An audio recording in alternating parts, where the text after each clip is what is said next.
Welcome back to another Pomchi DIY. Today I will show you how I shortened these capris and added these adorable plaid cuffs, so let's get started!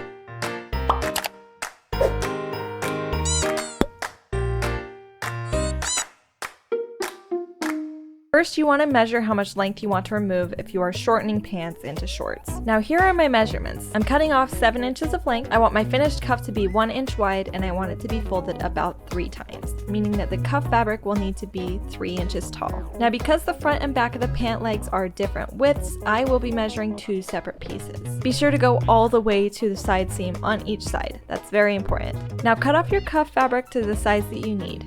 I like to label the front piece with an F and the back piece with a B just to keep things straight.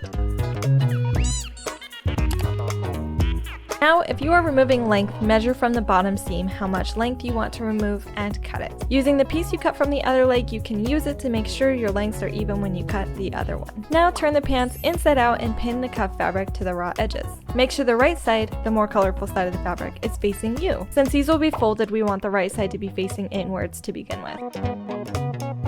Now sew along the top. If your fabric tends to fray, be sure to fold it first before sewing it to protect the raw edge. Now leave about 1 inch on each side unsewn at the front and the back. Now turn the shorts right side out and make a seam attaching the front and back panels together, so when you fold the fabric, our seam will be hidden. Now roll up your cuffs, making them as wide as you'd like. I like to tack them up by a couple stitches every 5 inches around the leg. And there you have it, a new pair of adorable shorts. If you have any questions, as always, drop them in the comments. And we are steadily reaching our goal of 1,000 subscribers here on this channel. Thank you so much for your support and for coming and hanging out with us every week. It means so much, it really does.